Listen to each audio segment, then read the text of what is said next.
আমার আল্লাহ পাক বলেছেন, কোরআন তেলাওয়াত করতে গিয়ে যারা ব্যস্ত থাকে, কোরআন তেলাওয়াত করতে করতে যারা আমার কাছে হাত পেতে কিছু চাওয়ার সময় পায় না, যারা আমার কাছে হাত পেতে কিছু চায়, তাদের থেকে তেলাওয়াতকারীদেরকে আমি রব্বুল আলামিন বেশি করে দেই। সুবহানাল্লাহ। কোরআন তেলাওয়াত করতে করতে যারা আল্লাহর কাছে হাত পেতে চাওয়ার সময় পায় না, আল্লাহ পাক বলেন যারা চায় তাদের থেকে তেলাওয়াতকারীকে আমি বেশি দেই। আমার বন্ধুগণ, শুধু তাই নয়, এই কোরআনে কারীম যারা তেলাওয়াত করবে, আমল করবে, কিয়ামতের দিন তার মা বাপের মাথার উপরে আল্লাহ রাব্বুল আলামিন, আবু দাউদ শরীফের হাদিসে এসেছে, তার মা বাপের মাথার উপরে নূরের টুপি পরিধান করানো হবে। এমন নূরের টুপি, এমন নূরের তাজ পরানো হবে, চন্দ্র সূর্যের আলোকে ম্লান করে দেবে। হাসরবাসীরা প্রশ্ন করবেন, এ লোকটি কে? কোনো ফেরেশতা নাকি বলে না, কোনো নবী নাকি বলে না, তবে কি ইনি কে? জবাব হবে, ইনি হচ্ছেন সেই ব্যক্তি যিনি তার সন্তানদেরকে কোরআন শিখিয়েছিলেন। কোরআন শিখানোর কারণে আল্লাহ রাব্বুল আলামিন আজ তার মা বাপের মাথার উপরে নূরের টুপি পরিধান করে হাসরের ভিতরে মর্যাদা দিলেন। কিয়ামতের দিন দুনিয়া মর্যাদা পাওয়া যাবে, আখিরাতেও মর্যাদা পাওয়া যাবে যদি কোরআনে কারীমকে তেলাওয়াত করা যায়, আমল করা যায়, বোঝা যায়, তাহলে এই সমস্ত নিয়ামত আল্লাহ পাক দান করবেন। সুতরাং এই এত বড় নিয়ামত থেকে আমরা যেন কেউ বঞ্চিত হয়ে না যায়। কোরআন হচ্ছে এমন এক কিতাব যার তাফসীর লেখা হয় নাই। পৃথিবীতে এমন কোনো ভাষা নাই, পৃথিবীর উল্লেখযোগ্য সবগুলি ভাষায় কোরআনে কারীমের তাফসীর লেখা হয়েছে, কিন্তু কোন মুফাসসির আজ পর্যন্ত কথা বলেন নাই যে আমি যে তাফসীর লিখছি এর চাইতে ভালো তাফসীর আর কেউ লিখতে পারেও না, আর পারবেও না, এটা শেষ, আর তাফসীর লেখা লাগবে না। এ কথা কেউ বলতে পেরেছে? জোরে বলেন, পেরেছে? পারে নাই। তার কারণ কি? আল্লাহ রাব্বুল আলামিন বলেন, قُلْ لَوْ كَانَ الْبَحْرُ مِدَادًا لِكَلِمَاتِ رَبِّي لَنَفِدَ الْبَحْرُ قَبْلَ أَن تَنفَدَ كَلِمَاتُ رَبِّي وَلَوْ جِئْنَا بِمِثْلِهِ مَدَدًا। আল্লাহ পাক বলেন, নবী আপনি বলুন, আমার রবের কথাগুলি লেখার জন্য যদি সমুদ্রের পানিগুলি, সমুদ্রের সমস্ত পানিগুলি যদি কালিতে পরিণত হয়ে যায়, আর আমার রবের কথাগুলি যদি লেখা শুরু হয়ে যায়, আমার রবের কথাগুলি লেখার পূর্বে সমস্ত সমুদ্রের পানিগুলি শেষ হয়ে যাবে, তারপরে যদি আবার সমুদ্র ভরে দেওয়া হয়, আরো যদি লেখা হয়, তবুও আমার রবের কথা লেখা শেষ হবে না। আল্লাহ রাব্বুল আলামিন বলেন, وَلَوْ أَنَّ مَا فِي الْأَرْضِ مِنْ شَجَرَةٍ أَقْلَامٌ وَالْبَحْرُ يَمُدُّهُ مِنْ بَعْدِهِ سَبْعَةُ أَبْحُرٍ مَا نَفِدَتْ كَلِمَةُ اللَّهِ। আল্লাহ রাব্বুল আলামিন বলেন, মা নাফিদাত কালিমাতুল্লাহ। আল্লাহ পাক বলেন, 7টা সমুদ্রের পানি যদি একত্রিত করা হয়, 7টা সমুদ্রের পানি যদি এক জায়গায় করা হয়, এই পানিগুলি যদি কালিতে পরিণত হয়ে যায়, আর পৃথিবীর সমস্ত গাছগুলি যদি কলমে পরিণত হয়ে যায়, ওই গাছগুলি দিয়ে যদি ওই পানির কালি দিয়ে আমার প্রভুর কথা, আল্লাহ রাব্বুল আলামিনের কোরআনের কথা যদি লেখা শুরু হয়ে যায়, লিখতে লিখতে সমস্ত পানিগুলি, গাছগুলি শেষ হয়ে যাবে, আল্লাহ পাকের কালামের ব্যাখ্যা লেখা শেষ হবে না। মা নাফিদাত কালিমাতুল্লাহ, আল্লাহর কথা লেখা শেষ হবে না। এত বড় বিরাট আজিম কিতাব আল্লাহ পাক আমাদেরকে দান করেছেন, সুবহানাল্লাহ পড়েন। এই কিতাবের এত বড় গুরুভার আল্লাহ রাব্বুল আলামিন বলেছেন, লাউ আনজালনা হাযাল কুরআন আলা জাবালিন লারাআইতাহু খাশিআম মুতাসাদ্দিআম মিন খাশিয়াতিল্লাহ। আমি যদি এই কোরআনকে পর্বতের উপরে নাজিল করতাম, তাহলে তুমি দেখতে পেতে আমার ভয় ভীত সন্ত্রস্ত হয়ে পাহাড়গুলো চূর্ণ বিচূর্ণ হয়ে যেত। এত বড় আসিম কিতাব আমি তোমাদেরকে দান করেছি, যার গুরুভার বহন করতে কেউ রাজি হয়নি, পাহাড় পর্বত কেউ রাজি হয়নি, মানুষ রাজি হয়েছে। এই মানুষের উপরে আমি এটা অবতীর্ণ করেছি, গোটা বিশ্ববাসীর সামনে এই কিতাব আমি দিয়েছি তোমাদেরকে, এর দ্বারা হেদায়েত তোমরা গ্রহণ করবে। কিয়ামতের দিন আল্লাহর এই বিরাট নিয়ামত আমাদেরকে দান করলেন, আমরা এই নিয়ামতের না শুকর করেছি, অর্থাৎ এই কোরআনকে আমরা ব্যবহার করেছি, সঠিকভাবে করি নাই, বেঠিকভাবে করেছি। প্রথম দিন, দ্বিতীয় দিন আমি বলেছি কোরআন শরীফকে শুধু তাবিজ তোমারের জন্য, শুধু সওয়াবের জন্য তেলাওয়াত করেছি। আসলে শুধু সওয়াবের জন্য তো আসেনি কোরআন। কোরআন বুঝতে হবে, আমল করতে হবে, তবে না শান্তি পাবো। আপনি যদি, কোরআন হচ্ছে মানুষের জীবন সমস্যার সমাধানের গ্রন্থ। ওষুধ খেলে রোগ ভালো হয়। ওষুধ খেলে কি হয়? কেউ যদি সকাল বেলায় তসবিহ হাতে নিয়ে 500 বার পরে ওষুধ ওষুধ ওষুধ 500 বার পড়লে রোগ কি ভালো হবে? বরং রোগ আরো বাড়তে পারে চিল্লাইতে চিল্লাইতে। শীতের জন্য লেপ্তায় না দিয়া কেউ যদি চিল্লাইতে থাকে, জিকির করে লেপ্ত শোক লেপ্ত শোক লেপ্ত শোক, শীত কি বন্ধ হবে নাকি? পানির পিপাসায় ছটফট করে মানুষ যদি চিল্লায় পানি পানি পানি পানি পানি, পানির পিপাসা আরো বাড়বে। তাহলে কি বোঝা গেল? পিপাসা লাগলে পানি পান করতে হবে, শীত লাগলে কম্বলটা গায়ে দিতে হবে, রোগ হলে ওষুধটা খেতে হবে, তাহলে সব সমস্যার সমাধান হবে।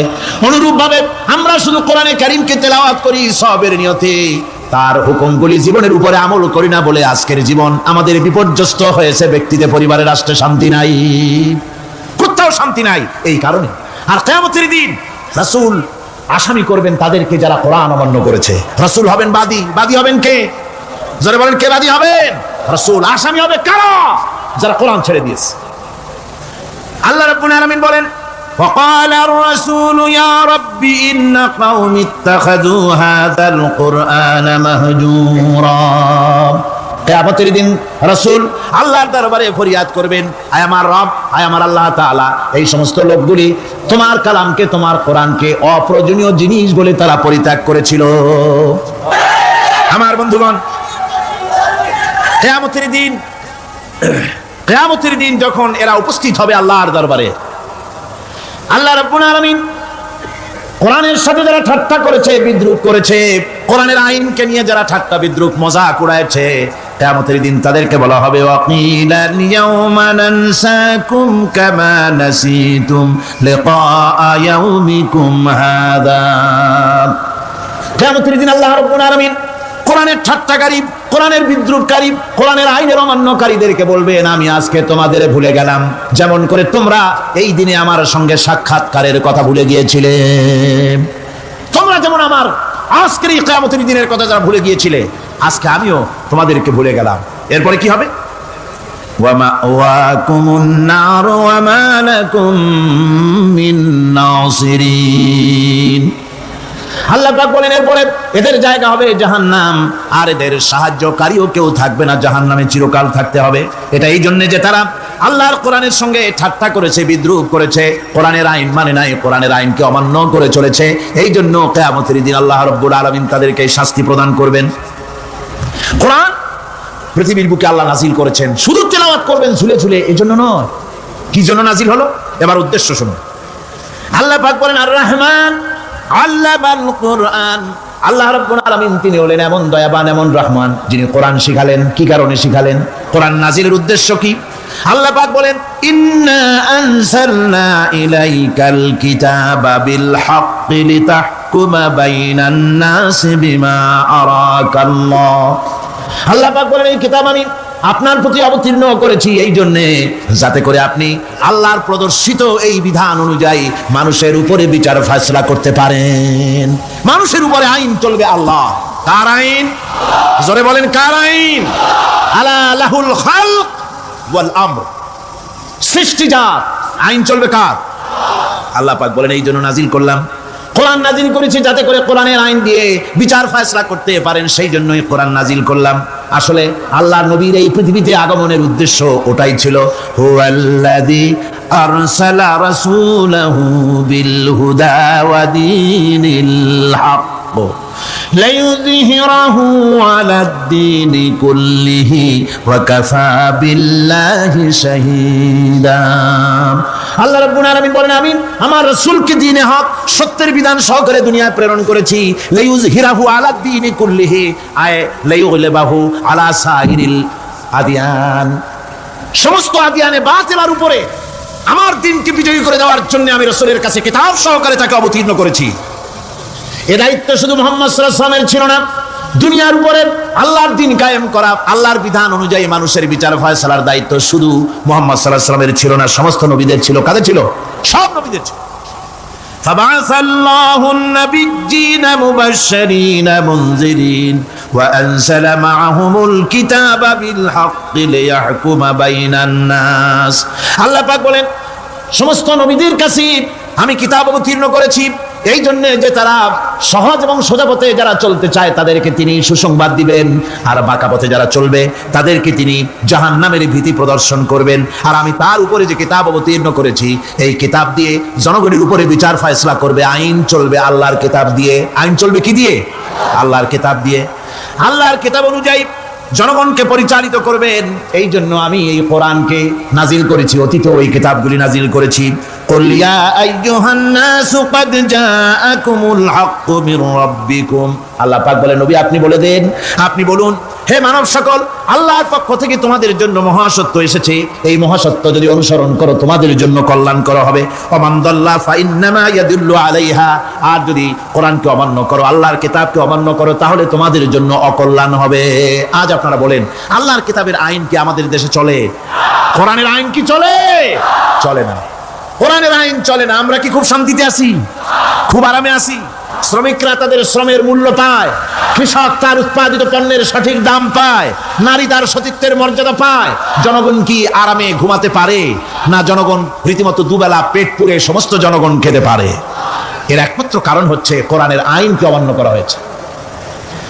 ভালো করে কান পেতে শুনুন, আল্লাহ রাব্বুল আলামিন কোরআনে কারীমের মধ্যে পরিষ্কার করে বলেছেন, ওয়া মান লাম ইয়াহকুম বিমা আনজালাল্লাহু ফাউলাইকা হুমুল কাফিরুন। যারা নাকি আমার দেওয়া বিধান অনুযায়ী, কোরআন অনুযায়ী যারা বিচার ফয়সালা করে না, ফাউলাইকা হুমুল কাফিরুন, ফাউলাইকা হুমুজ জালিমুন, ফাউলাইকা হুমুল ফাসিকুন। যারা আমার দেওয়া বিধান অনুযায়ী বিচার ফয়সালা করে না, তারা কাফির, তারা জালিম, তারা ফাসিক।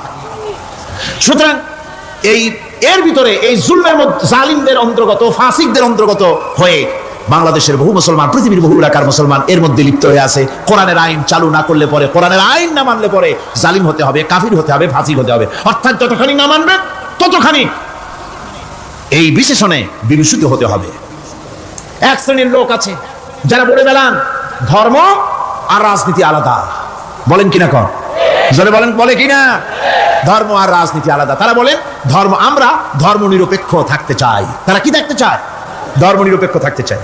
কোরআনে কারিমে এই ধর্ম নিরপেক্ষবাদীদের ব্যাপারে কোরআন কি বলছে শুনুন। আল্লাহ রাব্বুল আলামিন বলেন, আলাম তারা ইলাল্লাযীনা ইয়াজউমুনা আন্নাহুম আমানু বিমা উনজিলা ইলাইকা ওয়া মা উনজিলা মিন ক্বাবলিক। আল্লাহ পাক বলেন, হে নবী, তুমি কি সেই সব লোকদেরকে দেখেছো যারা দাবি তো করে যে আমরা আল্লাহর উপর ঈমান এনেছি আর এই কিতাবের উপর ঈমান এনেছি, এর পূর্বে যত কিতাব নাজিল হয়েছে সেসব কিতাবের উপরেও ঈমান এনেছি। ধর্মনিরপেক্ষবাদীরা তারা তো বলে না যে আল্লাহ মানি না, কোরআন মানি না, এই কথা বলে না? ওটা বলে না। কি বলে? সেই বলা কথাটাই আল্লাহ এখানে অনেক আগে বলে রেখেছেন। ওরা বলে যে আমরা অবশ্যই আল্লাহকে মানি, আল্লাহর কিতাব মানি, এর পূর্বে যত কিতাব নাজিল হয়েছে সেগুলোও মানি। তবে ইউরিদুনা আইয়াতাহাকামু ইলাত তাগুত, তারা চায় তাদের জীবনের সমস্ত সমাধান সমস্যার জন্য তাগুতের কাছে যেতে চায়। তাগুতকে, আল্লাহকে বাদ দিয়ে তারা যেতে চায় কোথায়? তাগুতের কাছে। জোরে বলেন, কিসের কাছে যেতে চায়? তাগুতের কাছে। তাগুত বলে কারে? তাগুত বলা হয় যে নিজে আল্লাহর আইন মানে না এবং অপরকেও আল্লাহর আইন অমান্য করতে বাধ্য করে, তাকে বলা হয় তাগুত। ওরা বলে ধর্ম আর রাজনীতি আলাদা। কোরআন মানি কিন্তু কোরআনের আইন মানি না। ওরা কোরআন মানে ঠিকই, বলে যে কোরআন মানি, কিন্তু কোরআনের আইন মানে। তাহলে এ মানি বলার অর্থটা কি? এর মূল্যটা কোথায়? কোরআন যদি মানো তো কোরআন বলেছে সুদ খেও না। আমাদের দেশে সুদ চলছে না? কোরআন বলেছে বিবিকে পর্দায় রাখো, পর্দায় কি রাখা হচ্ছে? কোরআন বলেছে ওজনে কম দিও না, তা কি মানা হচ্ছে? কোরআন বলেছে আমার আইন দিয়ে দেশ শাসন করো, তা কি করা হচ্ছে? সুতরাং ধর্মনিরপেক্ষ মতবাদ যেটা, এই মতবাদটা কোরআনের দৃষ্টিতে কুফরি মতবাদ। ধর্মনিরপেক্ষ মতবাদ কি? জোরে বলেন, ধর্মনিরপেক্ষ মতবাদ কি? কোন মুসলমান, যে ব্যক্তি নিজেকে মুসলমান বলে দাবি করে, ধর্মনিরপেক্ষ মতবাদ সে বিশ্বাস করতে পারে না। জায়েজ নাই, হারাম। আফাতুমিনুনা বিবাদিল কিতাব ওয়া তাকফুরুনা বিবাদ। তোমরা কোরআনের কিছু অংশকে মেনে নিবে আর কিছু অংশকে করবে অস্বীকার। এটা যদি করো দুনিয়ার জীবনে পাবে দুনিয়ার জীবনে জিল্লতি আসবে, লাঞ্ছনা আসবে, আর কিয়ামতে পাবে জাহান্নামের শাস্তি। সুতরাং ধর্মনিরপেক্ষ মতবাদের অর্থ তারা বলে যে ধর্মহীনতা নয়, আসলে কিন্তু ধর্মনিরপেক্ষ মতবাদের অর্থই হলো ধর্মহীনতা। ঠিক কিনা কোন? যারা বলেন ঠিক কিনা? এই ধর্মনিরপেক্ষ মতবাদ আমাদের দেশের জন্ম হয় নাই, এর জন্ম হয়েছে ইউরোপ সভ্যতায়। প্রাচীন ইউরোপ সভ্যতায় এর জন্ম হয়েছিল। সেখান থেকে তার আন্ডা বাচ্চা ভারতে এসেছিল। ভারত থেকে এই আন্ডা বাচ্চার কিছু অংশ 1972 সালে তদানীন্তন সরকারের মাথার উপরে ভারত চাপিয়ে দিয়েছিল। সেই ধর্মনিরপেক্ষ মতবাদ 1972 সনের সংবিধানে লেখা হলো, কিন্তু 1982 সনে যখন সংবিধান আবার অ্যামেন্ডমেন্ট করা হলো, তখন ধর্মনিরপেক্ষতার কপালে ঝাঁটা মেরে বিদায় করা হয়েছে। বাংলাদেশে ধর্মনিরপেক্ষ মতবাদ চলতে পারে না। ধর্মনিরপেক্ষ মতবাদের কথা আমাদের দেশে তারাই বলে যারা 72 সনে ক্ষমতায় ছিলেন। তারা ধর্মের সাথে কি ব্যবহার করেছেন আমরা ভুলে যাই নাই, আপনারা ভুলে গেছেন। 1972 সনে দেশের সমস্ত বিশ্ববিদ্যালয়ের মনোগ্রাম থেকে ইকরা বিসমি রাব্বিকাল্লাযী খালাক রাব্বি জিদনি ইলমা কোরআনে কারীমের আয়াতকে বিদায় করে দেওয়া হয়েছিল। শাসনতন্ত্রের শিরোনামে বিসমিল্লাহকে গ্রহণ করা হয় নাই। শুধু তাই নয়, কোরআনে কারীম যেখানে তেলাওয়াত করা হয় তখনকার সময় রেডিওতে, টেলিভিশনে, ওই 72 থেকে 3 বছর, এবং এখনো সেই দলটি মিটিং করতে গিয়ে, কোনো জায়গায় কিছু করতে গিয়ে আগে কোরআন শরীফ, তারপরে গীতা, তারপরে বাইবেল, এগুলি হচ্ছে মুনাফিকের লক্ষণ। কিসের লক্ষণ? যেখানে যেই টেবিলে, যেই মঞ্চে কোরআন তেলাওয়াত হয়, বাইবেল গীতা পড়া হারাম, পড়া হতে পারে না। কোরআনের চাইতে শ্রেষ্ঠ কিতাব আল্লাহর দুনিয়া আছে? সমস্ত কিতাবকে রাত করেছে কোরআন। হযরত ওমর রাদিয়াল্লাহু তাআলা রাসূল করিম সাল্লাল্লাহু আলাইহি ওয়াসাল্লামের কাছে গিয়ে তাওরাতের একটা পাতা পড়তেছিলেন। হযরত আবু বকর রাদিয়াল্লাহু তাআলা সেখানে চলে এলেন। এসে দেখেন রাসূল করিম সাল্লাল্লাহু আলাইহি ওয়াসাল্লামের চেহারা মোবারক লাল হয়ে গিয়েছে গুসায়। হযরত আবু বকর বললেন, ওমর, তুই যদি এর থেকে মরে যেতিস, তুই যদি এর থেকে মরে যেতিস, তুই যদি এর থেকে মরে যেতি। 3 বার বললেন। হযরত ওমর শিউরে উঠলেন, হতচকিত হয়ে উঠলেন। আবু বকর আমাকে মরার কথা বলছেন কেন? তিনি তাকিয়ে দেখেন রাসূল করিম সাল্লাল্লাহু আলাইহি ওয়াসাল্লামের চেহারা মোবারক গুসায় লাল হয়ে গিয়েছে। হযরত ওমর বলছেন, ইয়া রাসূলুল্লাহ, আমার এবং আমার পিতামাতার জীবন আপনার কদম মোবারকে উৎসর্গ হয়ে যাক। আমি অপরাধ করেছি, কি অন্যায় করেছি হুজুর আমাকে বলুন। হুজুর বলছেন, ওমর,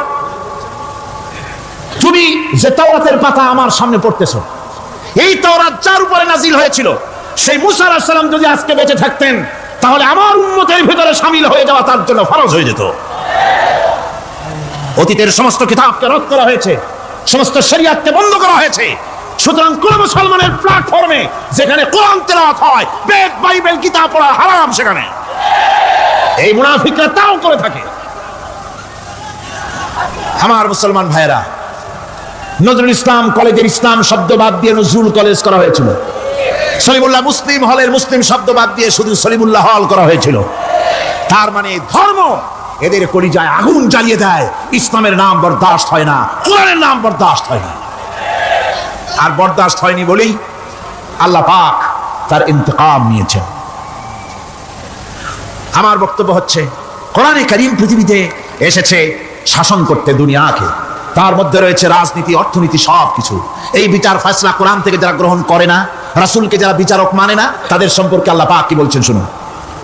فلا وربك لا يؤمنون حتى يحكموك فيما شجر بينهم ثم لا يجدوا في أنفسهم حرجا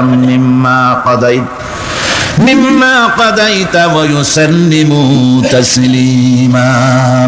আল্লাহ রাব্বুল আলামিন বলেন, ফালা ওয়ারাব্বিক, কখনো নয় হে নবী, আপনার রবের কসম, কখনোই নয়। ওরা মুমিন নয় যারা নাকি তাদের জীবনের সব কিছুর ব্যাপারে যতক্ষণ পর্যন্ত আপনাকে বিচারক না মানে, আপনার দেওয়া ফয়সালাকে গ্রহণ না করে, এবং আপনি বিচার করার পর ফয়সালা দেওয়ার পরে এটার উপরে দ্বিধাহীন চিত্তে মেনে যতক্ষণ না নিবে, ততক্ষণ পর্যন্ত তারা যত ঈমানের দাবি করুক, তারা আসলে মুমিন না।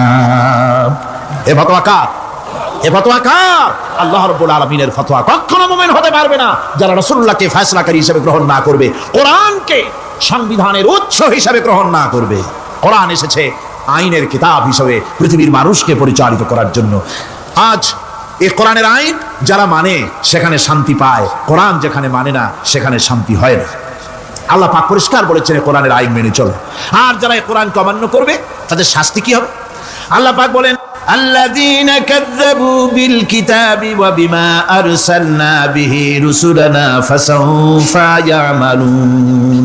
আল্লাহ পাক বলেন, আমি যে কিতাব নাজিল করেছি, এই কিতাবকে যারা মিথ্যা মনে করে, কিতাবকে যারা অস্বীকার করে, কোরআনের আইন যারা মানে না, আমি যে রাসূলের উপরে যা নাজিল করেছি সেগুলির উপরে যারা ঈমান আনে না, এগুলিকে যারা মানে না, তাদের জন্য এর পরিণতি তারা খুব শীঘ্রই টের পাবে, খুব শীঘ্রই তাদেরকে পরিণতি দেওয়া হবে। কিয়ামতের দিন তাদেরকে আল্লাহ রাব্বুল আলামিন জাহান্নামে প্রবেশ করাবেন। কোরআনের অমান্যকারীদের জায়গা কোথায় হবে? কোথায় হবে তাদের জায়গা? জাহান্নামের ভিতরে হবে। সুতরাং আমরা কোথায় যেতে চাই? জাহান্নামে না জান্নাতে? বেহেশতে যদি যেতে চাই, দুনিয়ায় যদি শান্তি চাই এবং আখিরাতে যদি মুক্তি পেতে চাই, তাহলে আমাদেরকে কোরআনের আইনকে মানতে হবে। কিসের আইন মানা লাগবে? কোরআনের আইন মানতে হবে।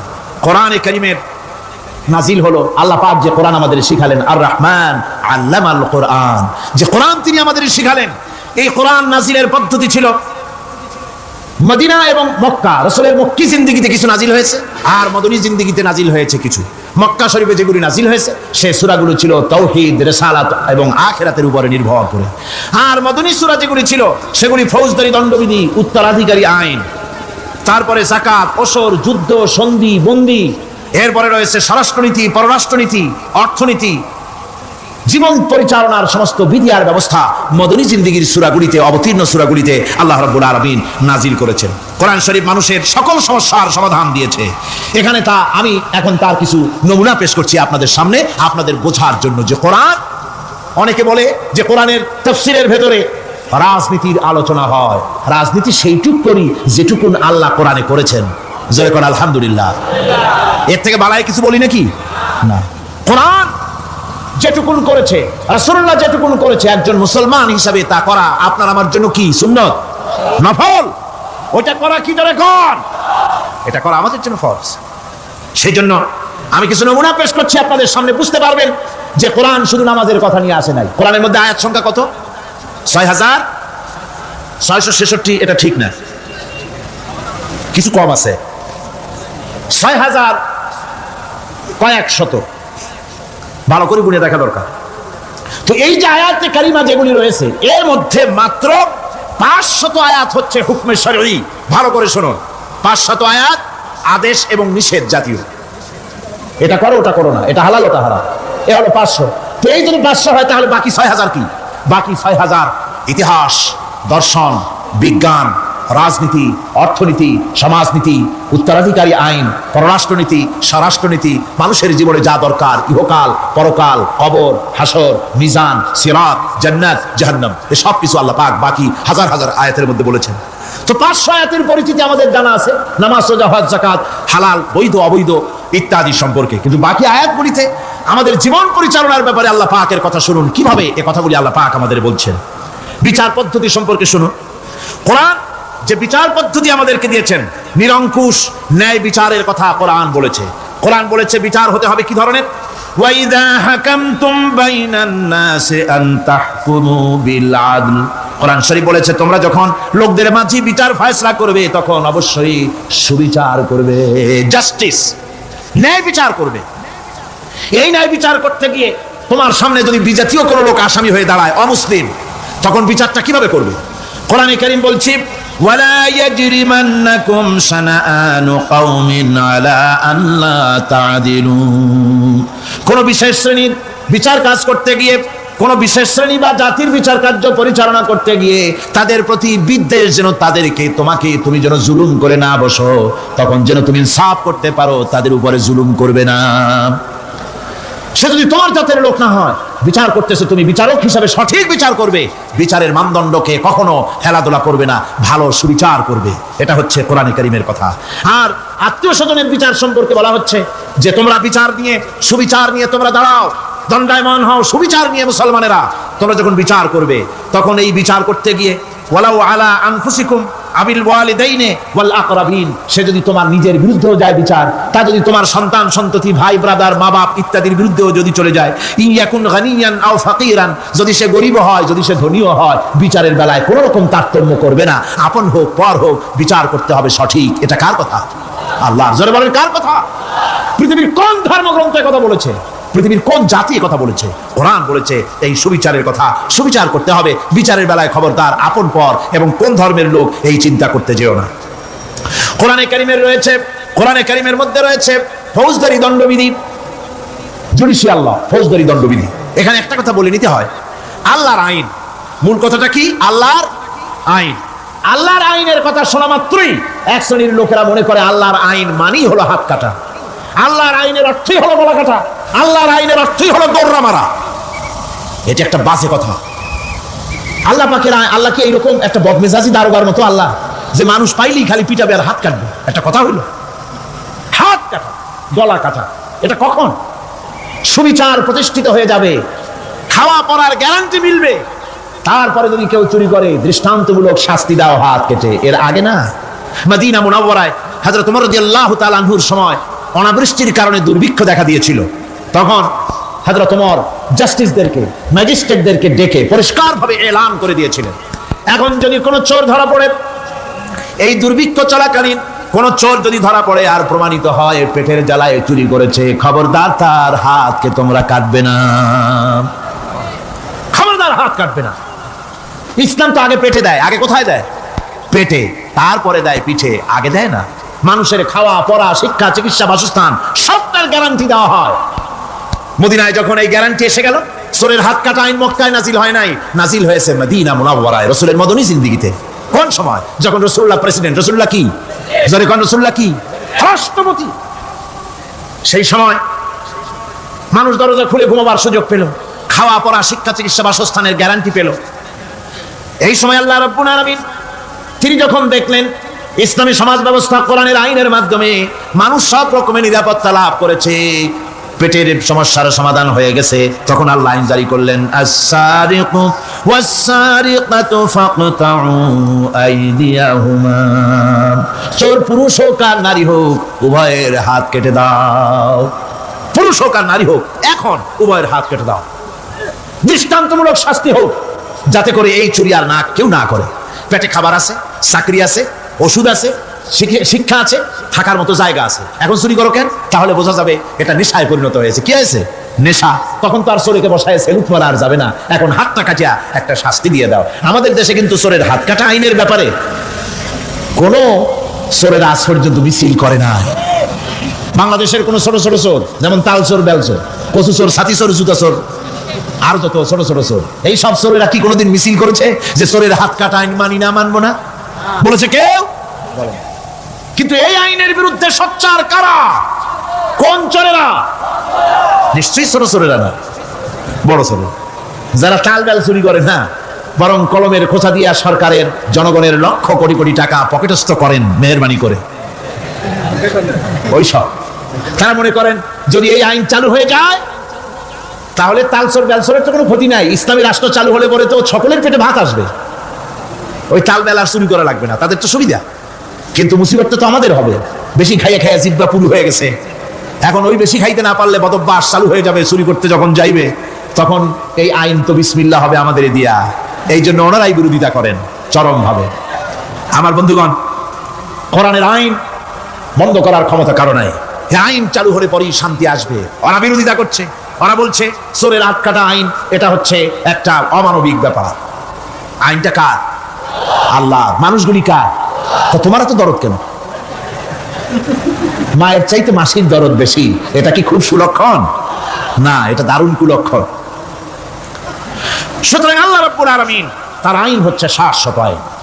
চোরের হাত কাটা আইন অর্থ নয় যে বাংলাদেশ ইসলামী দল যদি ক্ষমতায় আসে পাইকারি দরে চোরের হাত কাটা আরম্ভ করবে না।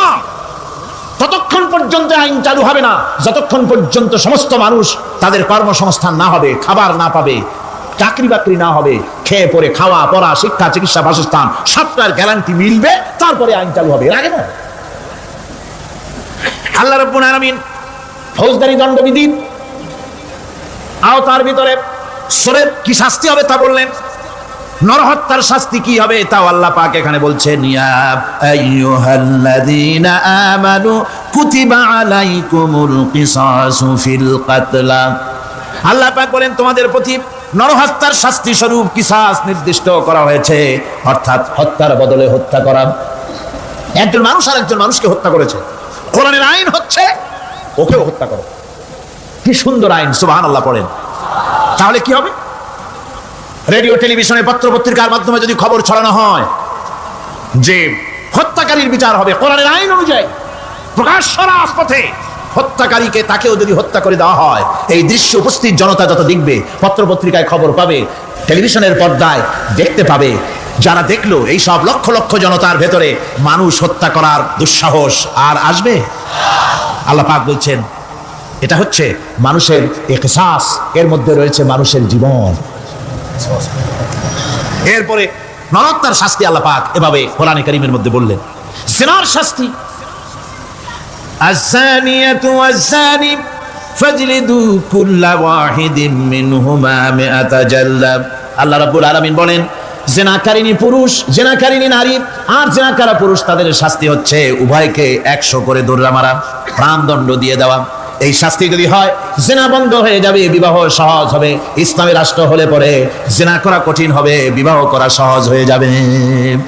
এটা হচ্ছে কোরআনের আইনের সুন্দর বিধান। জিনার শাস্তি, চোরের শাস্তি, নরহত্যার শাস্তি জুডিশিয়াল লয়ের আওতায়, ফৌজদারি দণ্ডবিধির আওতায় এগুলি পড়ে। এগুলি সব কোরআন শরীফে আছে না নাই? আছে কিনা?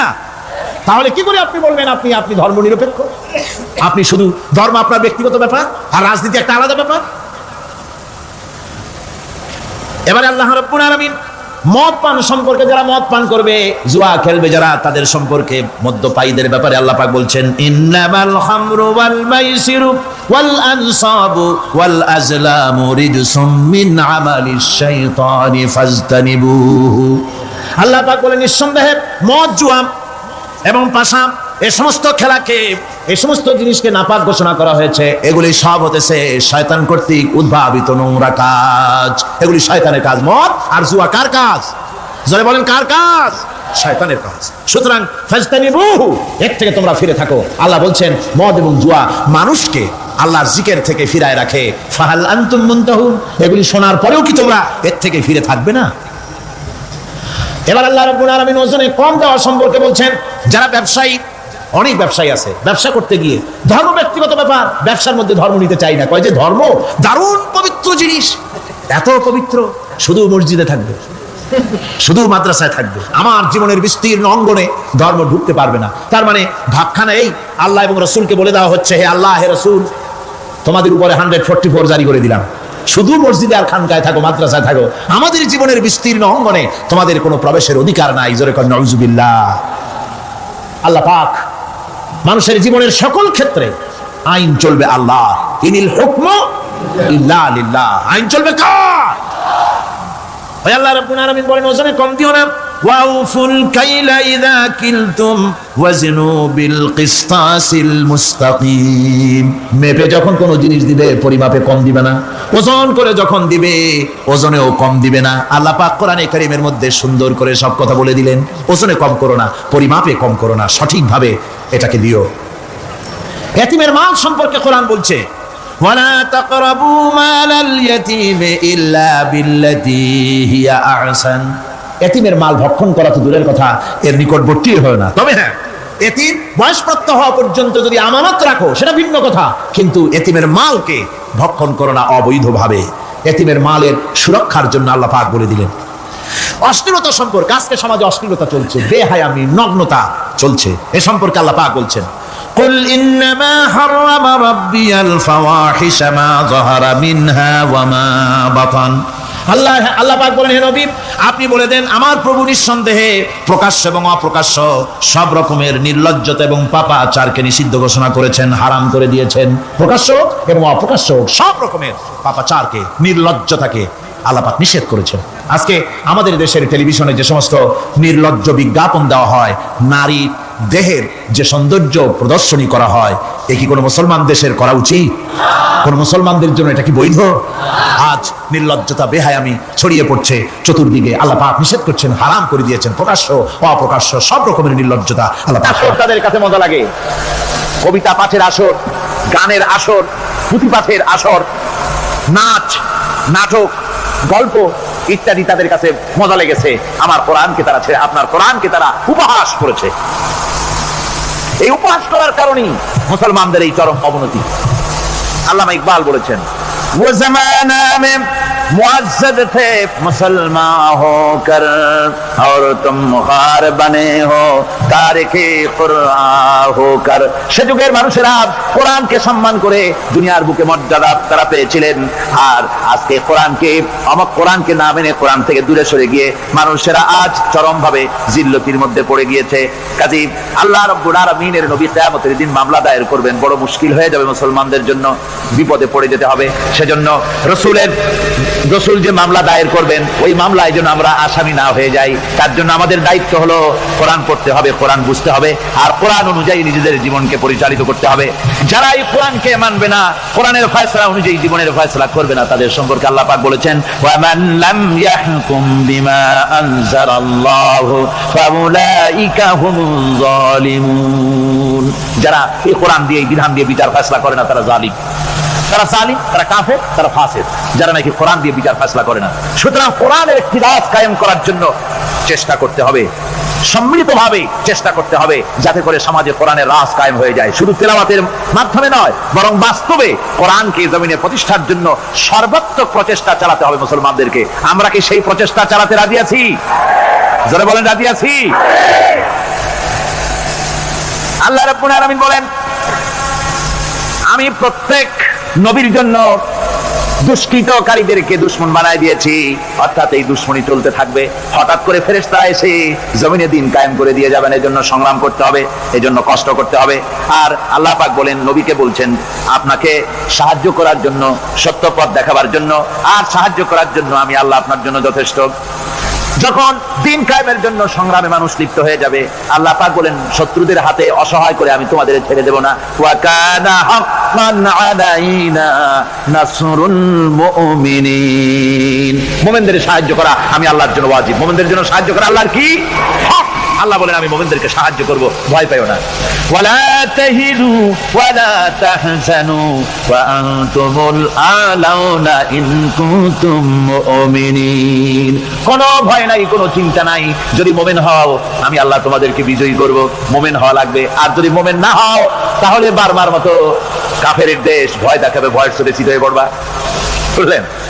ঈমান যদি থাকে, ঈমানের মজবুতি যদি থাকে, তাহলে মুসলমান লড়াই করে এসেছে, ইতিহাস দেখিয়ে এসেছে। সামান্য কয়েকজন মুসলমান, আল্লাহ বলেছেন 10 জন যদি হও 100-র উপরে আমি তোমাদেরকে জয়যুক্ত করব। সুবহানাল্লাহ। মুত্তাকি হতে হবে, সাবের হতে হবে।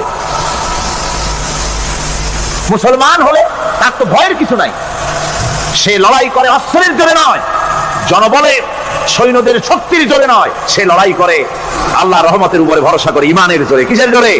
ইমানের জোরে। এই জন্য মুসলমানদের সাথে যারাই লড়াই করতে এসছে, মায়ের খাইয়া পলাইয়া কুল পায় নাই, মহাবীর দুর্বল সিংহের মতো পলাইছে। তার কারণ কি? ওদের চিন্তা হলো যে যদি মরি তো জাহান্নাম ছাড়া পথ নাই। আর মুসলমান সে মনে করছে যদি বাঁচি তো গাছি, আর যদি মরি শহীদ হয়ে যাবো, জান্নাতে চলে যাবো। কোথায় চলে যাবো? জান্নাতে চলে যাবো। আমার ভাইয়েরা, এজন্য বিশ্বকবি কবি সম্রাট আল্লামা ইকবাল বলেছেন, বাতিল সে দবনে ওয়ালে আয়ে আসমান হি হাম, বাতিল সে দবনে ওয়ালে আয়ে আসমান হি হাম, সোবার কর চুকা হ্যায় তু ইমতিহান হামারা। বাতিলের সামনে মাথা নত করার জাত আমরা না। আকাশ সাক্ষী, জমিন সাক্ষী, এই পৃথিবী সাক্ষী। মুসলমানেরা কখনো, ইমানদার মুসলমানেরা কখন মাথা, কোন সময় তারা মাথা নত করে না। তারা সেই বীর জাতি। দস্ত দস্ত है दरिया भी न छोड़े हमने, दस्त दस्त है दरिया भी न छोड़े हमने, बहरे जुल्मत में दौड़ा दिए घोड़े हमने। আমরা সেই জাতি, প্রান্তর তো প্রান্তর। শ্রাবণের খরস্রোতা উত্তাল তরঙ্গমালা নদীর উপর থেকে ঘোড়া দাবড়িয়ে আমি নদীর অপর পারে ইসলামের পতাকা উড্ডীন করেছি, আমি সেই মুসলমান। সুতরাং আল্লাহ রাব্বুল আলামিন বলেন, ইয়া আইয়ুহাল্লাযীনা আমানু ইন তানসুরুল্লাহা ইয়ানসুরকুম। ও বিশ্বাসীরা, তোমরা যদি আল্লাহর মদদ করো আল্লাহ তোমাদের মদদ করবেন। তোমরা আল্লাহর সাহায্য করো, আল্লাহ তোমাদের সাহায্য করবে। আল্লাহ কি সাহায্য করবেন আপনারা? আল্লাহ ধান কম হয়েছে না চাউল কম হয়েছে? কি সাহায্য করবেন? আল্লাহর সাহায্য মানে ইসলামের সাহায্য। আপনি যদি ইসলামের সাহায্য করেন আল্লাহ রাব্বুল আলামিন আপনাকে সাহায্য করবেন। আর সাহায্য এমন ভাবে করবেন, ইতিহাসে বহু কথা আছে, আমি সংক্ষেপ করে দিচ্ছি।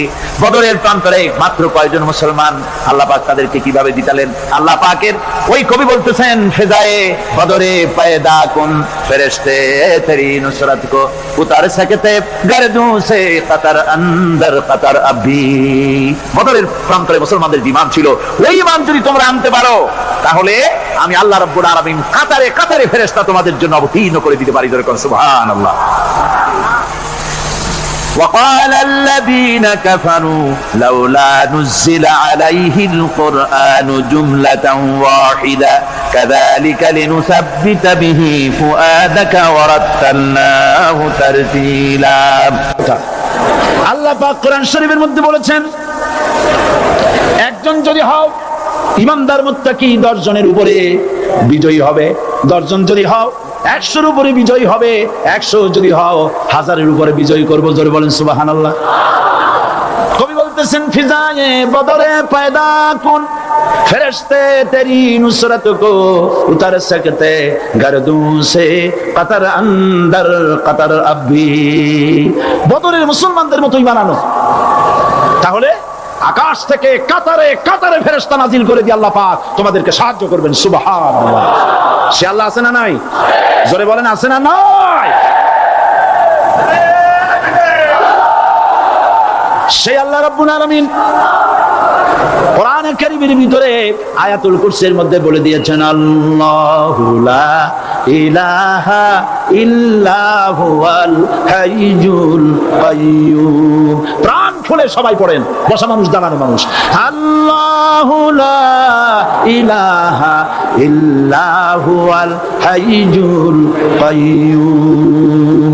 আল্লাহ রাব্বুল আলামিন, তিনি ছাড়া কোনো ইলাহ নাই, তিনি সার্বভৌমত্বের মালিক কেউ নাই আল্লাহ ছাড়া। এই কথা মানুষকে ঘোষণা করতে হবে, ঘাবড়াবার কারণ নাই।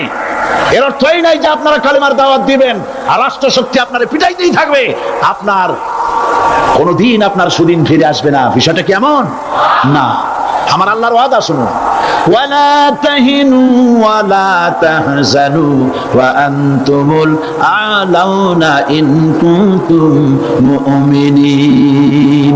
মুমিন যদি হও আমি তোমাদেরকে বিজয় দান করব। সুবহানাল্লাহ। কাইফা তাকফুরুনা বিল্লাহি ওয়া কুনতুম আমওয়াতান ফাহিয়াকুম সুম্মা ইউমীতুকুম সুম্মা ইউহয়ীকুম সুম্মা ইলাইহি তুরজাউন।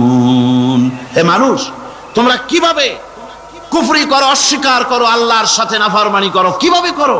যে আল্লাহ তোমাকে, তুমি ছিলে মৃত্যু, তোমাকে আল্লাহ পাক জিন্দা করেছেন, এই জিন্দা থেকে আবার মৃত্যু করবেন, আবার মৃত্যু থেকে তোমাদেরকে জিন্দা করবেন, আবার সেই আল্লাহর কাছে তোমাদেরকে ফিরে আসতে হবে।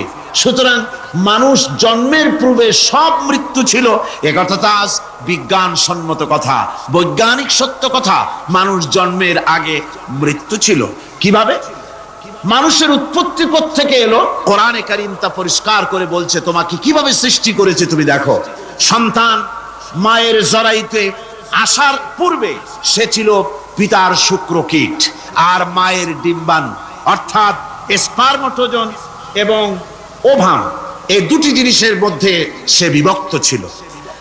মায়ের বক্ষপিঞ্জর এবং পিতার পৃষ্ঠদেশ থেকে সবেগে নির্গত এক ফোঁটা পানি দিয়ে আমি আল্লাহ পাক তোমাকে সৃষ্টি করেছি। কোরআনে কারীম বলছে, হাল আতা আলাল ইনসানি হিনুম মিনাদ দাহরি লাম ইয়াকুন শাইআম মাযকুরা। মানুষের জীবনে কি এমন এক সময় এসেছিল না যখন সে উল্লেখযোগ্য বিষয় বস্তু হিসাবে পরিগণিত ছিল না? তোমার নাম ছিল না, পরিচয় ছিল না, কিছুই ছিল না, দুনিয়ার কেউ তোমাকে জানতো না, শুনতো না। আমি আল্লাহ পাক তোমাকে সৃষ্টি করেছি। তুমি কোত্থেকে এলে? কোরআনে কারীম থেকে তা জেনে নাও। আল্লাহ রাব্বুল আলামিন বলেন, ইন্না খালাকনাকুম মিন তুরাবিন সুম্মা মিন নুতফাতিন সুম্মা মিন আলাকাতিন সুম্মা মিন মুদগাম। আমি রব্বুল আলামিন তোমাকে সৃষ্টি করেছি, মাটির উপাদান দিয়ে তৈরি করলাম। মা বাপের পুরুষের স্পার্মটোজন আর মহিলাদের ওভাম দুটোতে মিলে মায়ের গর্ভের ভিতরে নাপাক পানি ফোটাকে জমাট রক্তে পরিণত করে দিলাম। এই জমাট রক্তকে গোশত বানালাম, কচি কচি হাড় দিয়ে একটা বডি, একটা স্ট্রাকচার তৈরি করলাম। তারপরে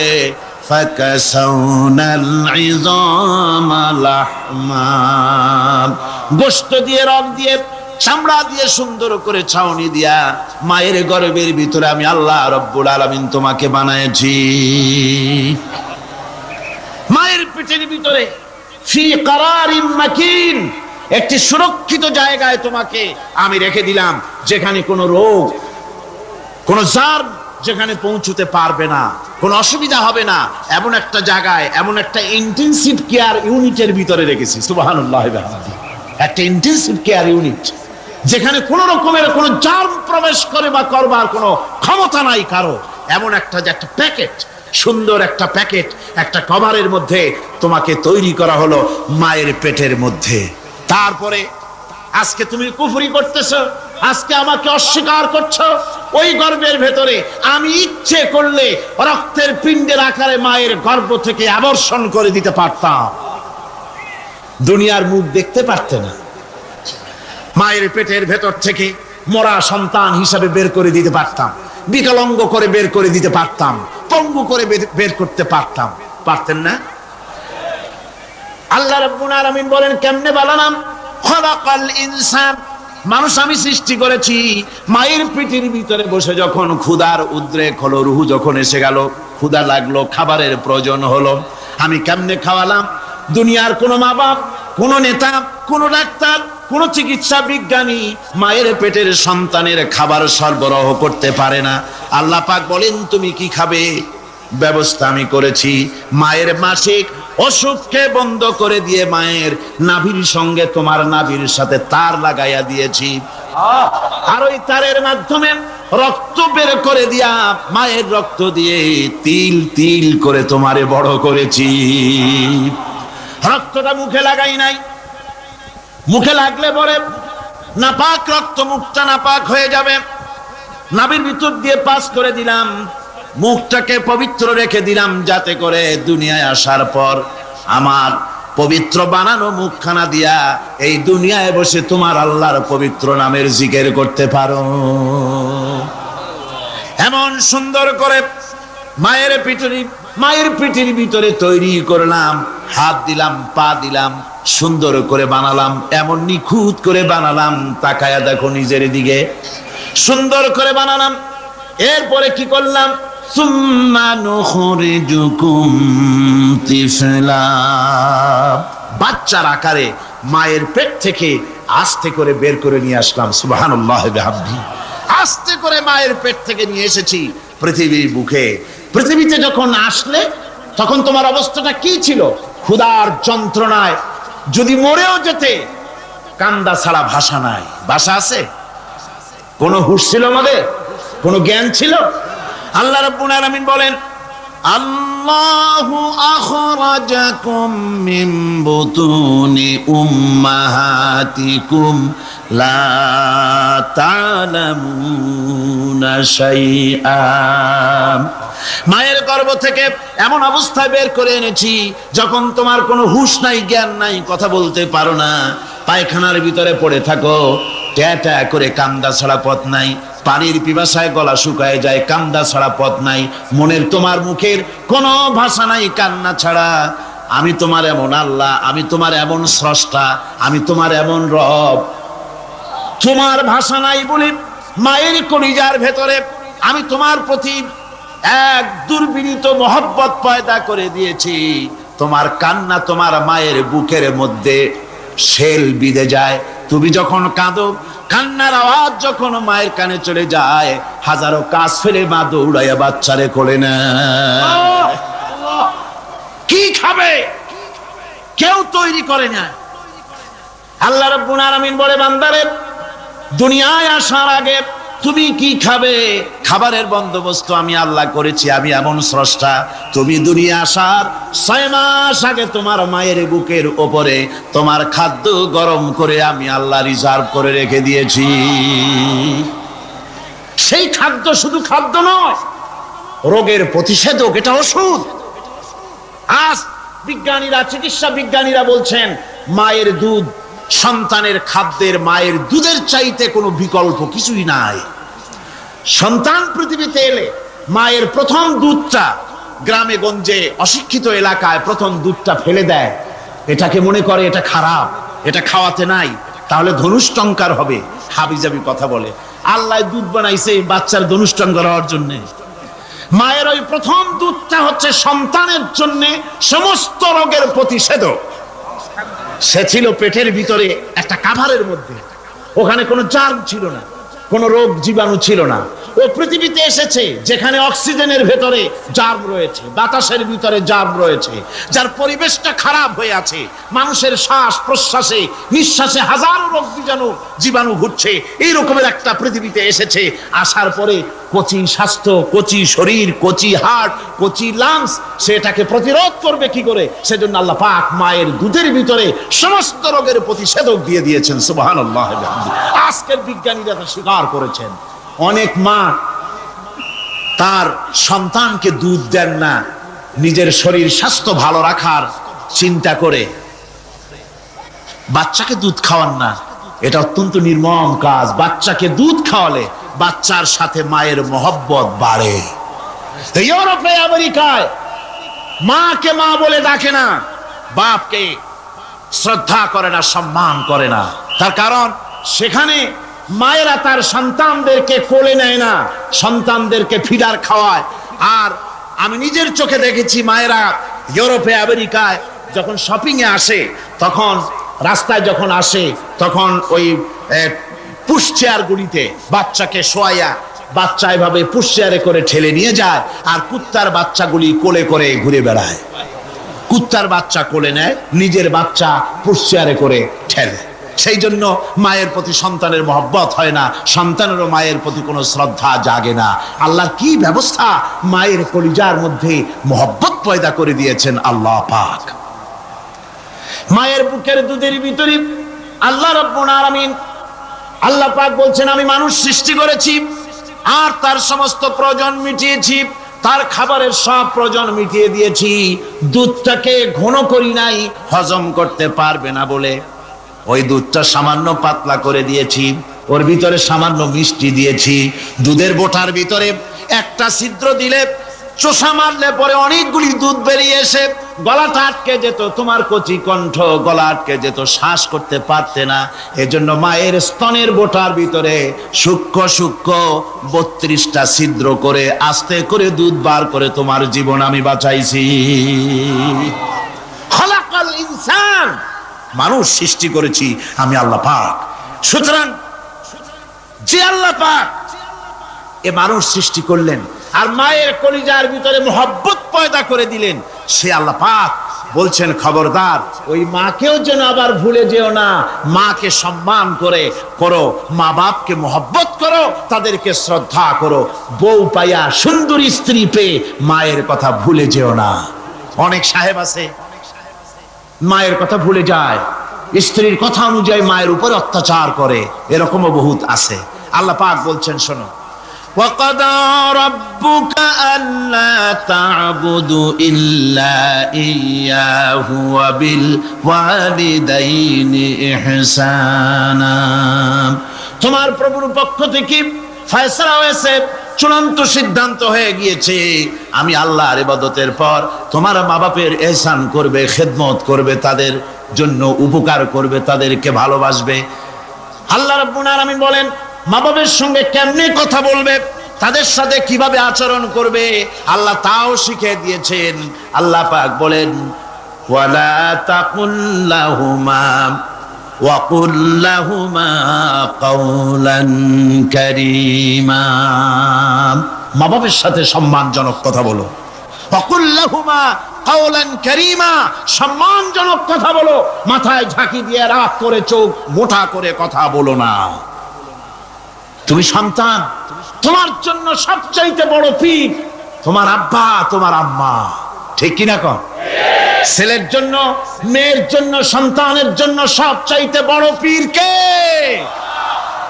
বাপ মা। এটা ভালো করে মনে রাখতে হবে। আপনার মৌলানা সাহেবদের দোয়া, পীর সাহেবদের দোয়া কবুল হতেও পারে, নাও হতে পারে, 50-50 সম্ভাবনাও আছে, আবার সম্ভাবনা নাই। কিন্তু মা বাবের দোয়া কবুল হবে 100% সিউরিটি রয়েছে। রাসূলুল্লাহ বলেছেন 3 জনের দোয়া কবুল হবে, মুস্তাজাবুদ দাওয়াত। কয়জনের দোয়া কবুল হবে? আল্লাহ রাব্বুল আলামিনের হাবিব বলেন 3 জনের দোয়া কবুল হবে আল্লাহর দরবারে। তার মধ্যে একজন হলেন মাজলুম ব্যক্তি, যে ব্যক্তি অত্যাচারিত, যে ব্যক্তি মুসাফির, প্রবাসী, তার দোয়া কবুল হবে। আর মা বাপ যদি সন্তানের জন্য দোয়া করে, ওই দোয়া আল্লাহ রাব্বুল আলামিনের দরবারে মঞ্জুর হয়ে যায়। আল্লাহ রাব্বুল আলামিন মা বাপ সম্পর্কে বলেন, মা বাবের জন্য আমার কাছে দোয়া করবি বান্দারা, আমার কাছে দোয়া করবি। দোয়াটা আল্লাহ পাক শিখাচ্ছেন, রব্বিরহামহুমা কামা রব্বায়ানি সাগীরা। পড়েন সবাই, রব্বিরহামহুমা কামা রব্বায়ানি সাগীরা। একটু জিকির করেন, লা ইলাহা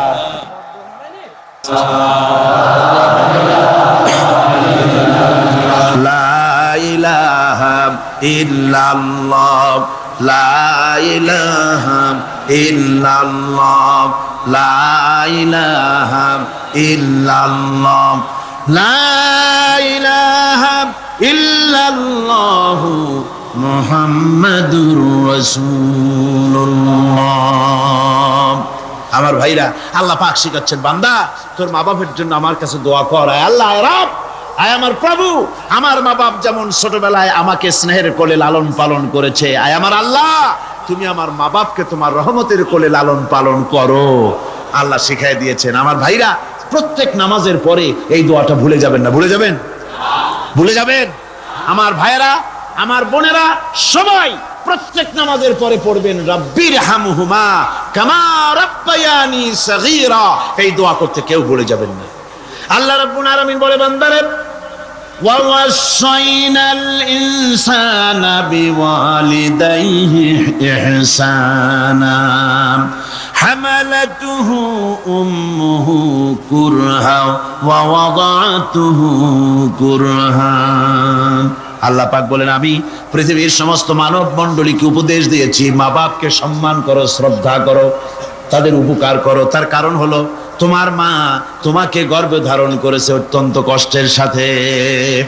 আল্লাহ বলতেছেন, মা তোমাকে গর্ভ ধারণ করেছে অত্যন্ত কষ্টের সাথে, এরপরে তোমাকে ডেলিভারি করেছেন অত্যন্ত কষ্টের সাথে, তোমাকে ডেলিভারি করেছেন।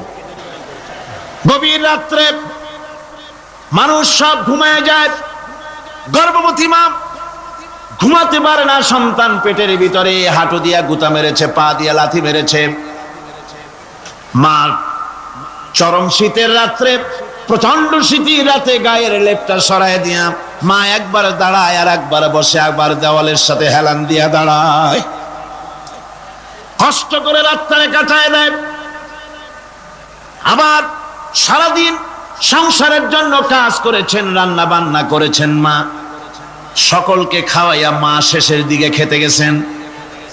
যখন নিজে খেতে গেলেন, খাবারের ক্ষুধা নিয়ে, পেট ক্ষুধা নিয়ে খেতে বসেছেন, পেটের ভিতরে সন্তান লাথি মেরেছে, পেটের মধ্যে ঘুষা মেরেছে, হাঁটু দিয়া গুতা মেরেছে, ভরা পেটে, পেটের ভিতরে সন্তান গুতা মারলো হাঁটু দিয়া, মাথা দিয়া। মা ক্ষুধা রয়েছে পেটে, খেতে পারলেন না, বেদনা শুরু হয়েছে। খাবারের থালাটা ঠেলে দিয়ে মা দাঁড়ালেন, বসলেন, চোখের পানি ফেললেন। এভাবে করে মা একটা দুইটা দিন নয়, 10টি মাস পর্যন্ত সন্তানটাকে পেটের মধ্যে নিয়ে, একটা জীবিত মানুষ আর একটা জীবিত সন্তান পেটের মধ্যে নিয়ে নড়াচড়া করছেন, চলাফেরা করছেন। কিতাবের মধ্যে এসেছে, রাতের বেলায় মা যে ঘুমাতে পারেন না, সন্তানের নড়াচড়ার কারণে রাতভর ইবাদত করলে যত সওয়াব পাওয়া যেত, আল্লাহ ওই সওয়াব মায়ের আমলনামায় লিখে দেন। সন্তান পেটে থাকার কারণে খেতে পারে না, পেট ভরে, ক্ষুধায় কষ্ট পায় মা। এই জন্যে 10 মাস ধরে রোজা রাখলে যে সওয়াব হতো, আল্লাহ রাব্বুল আলামিন মায়ের আমলনামায় রোজার সওয়াব লিখে দেন। 10 মাস পুরে গেল, সন্তান ডেলিভারির সময় চলে এলো, মায়ের মন বিমর্ষ। সন্তান ডেলিভারি হবে, না জানি মরে যায় নাকি, না জানি অপারেশন লাগে নাকি, কি অবস্থা হবে। মা খেতে পারে না, মুখটা শুকায়া যায়। ডেলিভারির সময় যখন আসে, মা বাবার কাছ থেকে বিদায় নিয়ে যায়, স্বামীকে একান্তে গোপনে ডেকে নিয়ে বলে, প্রাণের স্বামী, দীর্ঘদিন একসঙ্গে ঘর কন্যা করেছি, অপরাধ হয়ে যেতে পারে, আমারে মাফ করে দিও। আমার মনে হয় এবার আমি আর বাঁচবো না। সংসার থাকলো, চাবি থাকলো, সব বুঝে নাও, আমারে মাফ করে দিও। মা চলে গেল সতিকা গৃহে, ক্লিনিকে চলে গেল, অপারেশন থিয়েটারে চলে গেল, অথবা ডেলিভারির জায়গায় চলে গেল। ডেলিভারি পেইন শুরু হয়ে গেল, বেদনা শুরু হয়ে গেল। এক একটা বেদনা যেন মায়ের এক একটা মৃত্যু যন্ত্রণা শুরু হয়ে যায়। এমন যন্ত্রণা, প্রসব বেদনা, দুনিয়ার ভুক্তভোগী মা ছাড়া আর কেউ জানে না। এই চরম বেদনার ভেতর দিয়ে, চরম কষ্টের ভিতরে মা যখন একটা বাচ্চা প্রসব করলো, জিহাদের ময়দানের মতো মা রক্তাক্ত হয়ে গেলেন, সন্তান দুনিয়ায় এলো। মা তখন অস্থির থাকেন। এত বড় বিরাট কষ্টের ভিতরে আল্লাহ রাব্বুল আলামিন বলেন, সন্তান যখন ডেলিভারি হয়ে গেল, মায়ের মনের ভিতরে আমি তখন এই ফিলিংস, এই টেন্ডেন্সি জাগ্রত করে দিই, দেখ কি হয়েছে। মা তখন দেখতে চায় কি হয়েছে। মায়ের সামনে যখন এত কষ্টের, হৃদয় রিংড়ানো, কলিজার 32টি নাড়ি ছেঁড়া যন্ত্রণার সন্তান যখন মায়ের চোখের সামনে আসে, আল্লাহ পাক বলেন, মা যখন তার ছেলের মুখের দিকে তাকায়, মেয়ের মুখের দিকে তাকায়, আল্লাহ বলেন 10 মাসের পেটে ধরা কষ্ট আর ডেলিভারির সব কষ্ট মায়ের মন থেকে মুছে ফেলে দেই। আল্লাহ রাব্বুল আলামিন বলেন, খবরদার দুনিয়ার মানুষ, এমন মায়ের সাথে নাফরমানি করবি না, এ মায়ের সাথে নাফরমানি করবি না, মাকে সম্মান করবি, মার কাছে দোয়া চাবি। দুনিয়ায় যদি সম্মান চাও, রিজেক্ট চাও, মায়ের পায়ে ধরে কাঁদো। মায়ের জাতি অনেক সম্মান তার। রাসূল করিম সাল্লাল্লাহু আলাইহি সাল্লামকে প্রশ্ন করা হয়েছে, হুজুর খেদমত করবো কার? হুজুর কয় মায়ের। তারপরে কার? হুজুর কয় মায়ের। তারপরে কার? হুজুর বলেন মায়ের। তারপরে কার? তোমার পিতার। 3 গুণ। তোর মায়ের মর্যাদা 3 গুণ বেশি, তোর বাপের চাইতে মর্যাদা বেশি। সুবহানাল্লাহ পড়ে। আর আজকে ইসলামের শত্রুরা তারা বলে যে ইসলাম নারীর অধিকার আদায় করে নাই। নারীর অধিকার ইসলাম দেয় নাই তো কে দিয়েছে? আমার বন্ধুগণ, বিশ্ব নবী জনাব মুহাম্মদ রাসূলুল্লাহ সাল্লাল্লাহু আলাইহি ওয়াসাল্লাম মসজিদে নববীর ভিতরে বসে আছেন। এক বৃদ্ধা মহিলা মসজিদের মধ্যে প্রবেশ করলেন। হুজুর বৃদ্ধাকে দেখে দাঁড়ায় গেলেন, বিশ্ব নবী বুড়ি মেয়ে লোককে দেখে দাঁড়ায় গেলেন। আল্লাহর নবী বুড়িকে দেখে দাঁড়ালেন। বুড়ি যখন কাছে এলেন, আল্লাহর নবী নিজের গায়ের চাদর বুড়ির জন্য বিছায়া দিলেন। বুড়ি বসলেন। এরপরে কথাবার্তা সারার পর বুড়ি যখন বিদায় হবেন, হুজুর আবার দাঁড়ালেন। বুড়ি মহিলা চলে গেলেন। সাহাবায়ে কেরাম বলেন, ইয়া রাসূলুল্লাহ, কিছুই বুঝলাম না, একজন বৃদ্ধা মহিলার জন্য বিশ্ব নবী দাঁড়ান আর গায়ের চাদর বিছান, আমরা বড় আশ্চর্য হয়ে গেলাম। নবীজি বলেন, ও আমার সাহাবীরা, তোমরা জানো না, এই মহিলাকে চিনতে পারো নাই। আমি আমার মায়ের দুধ আমার জীবনে কিসমতে তেমন হয় নাই।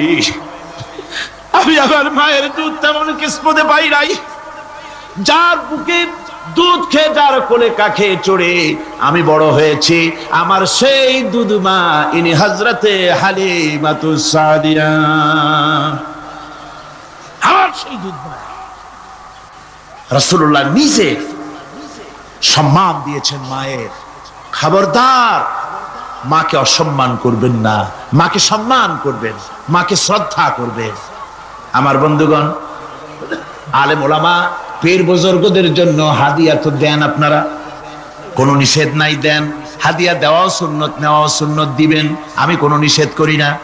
কিন্তু আমি বলতে চাই, পীর বুজুর্গদের কাছে, আলেম ওলামাদের কাছে হাদিয়া দিয়া আল্লাহরে যত না খুশি করতে পারবেন, এই ডালিম বেদানার মৌসুমে বেদানা একটা ভেঙে নিজ হাতে যদি মায়ের মুখে তুলে দেন, আল্লাহর আরশ খুশি হয়ে যাবে, আল্লাহর আরশ আজিম খুশি হয়ে যাবে, আল্লাহ পাক খুশি হয়ে যাবে।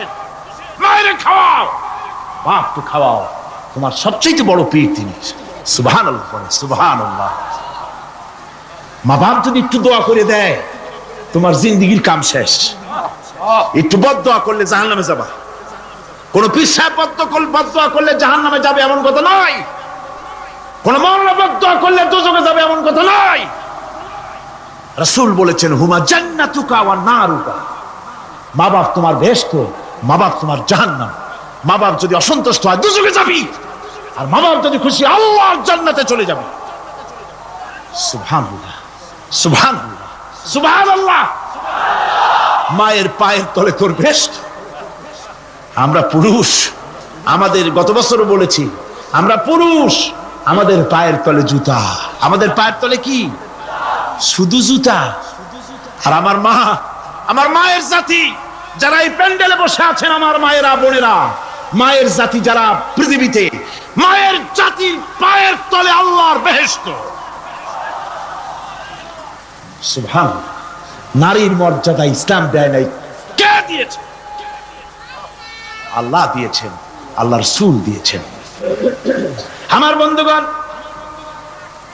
হযরত বাইজিদ বুস্তামি, ছোট্ট বাচ্চা ছেলে, গভীর রাত্রে মা অসুস্থ, পানির পিপাসায় জেগে উঠেছেন।